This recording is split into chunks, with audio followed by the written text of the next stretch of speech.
কি বলবো আর, ও তো মানুষের রক্ত নিয়ে খেলা করে মজা লাগে। ও মনে হয় রক্ত মুখে দিয়ে দেখে যে তিতা না মিঠা, ও তো রক্ত মহিলা। সোজা কথা, আমাদেরকে সজাগ থাকতে হবে। আমরা এই স্বৈরাচার চাই না। ও বহুত জুলুম করছে, আল্লাহ অনেক নীল দরিয়া ডুবাইছে।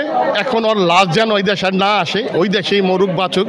সোজা কথা, জুলুমের শেষ হয়েছে ইনশাআল্লাহ। কোনো একটা আস্তানা বানাইছে এখানে মানুষকে আইনা টর্চারিং করার জন্য।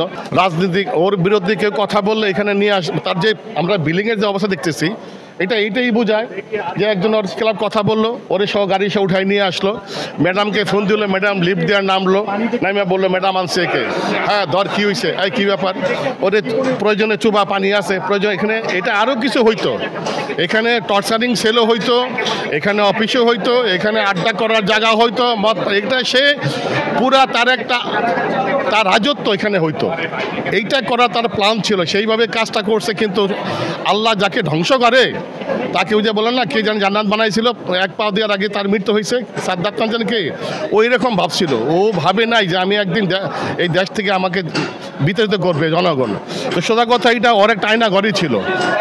বিভিন্ন ক্যান্টনমেন্ট জায়গায় আয়না ঘর আছে, সেটা তো অল্প অল্প, কিন্তু এইটাও বিশালভাবে করছিল।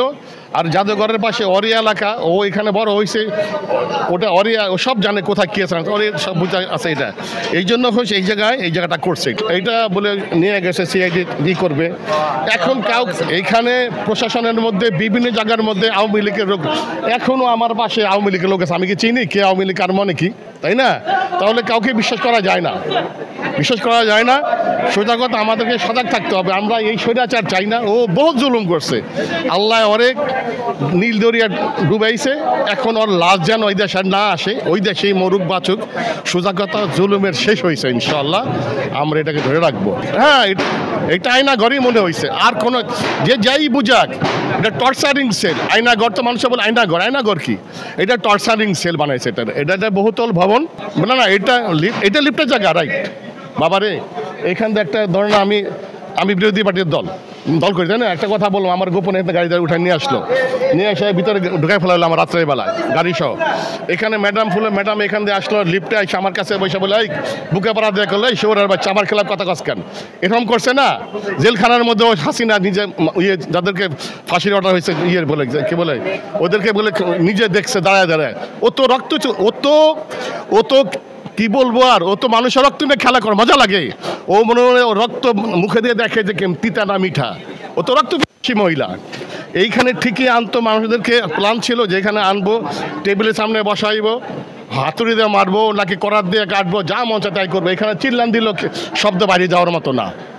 এইটা ওর মনের মতন, ওর প্রজন্ম, ওর মেয়ে আসলেও এটা ইউজ করতো, ক্ষমতায় আসলে ওর ছেলে আসতো। সোজা কথা, এটা আওয়ামী লীগের বিরাট একটা কারখানা হইতো মানুষের অত্যাচার করার। এই জন্যই বানাইছে। যে যা বলুক, আমার প্ল্যানে এটা আসে, এটা কোনো সাধারণ কোনো বেসমেন্ট না।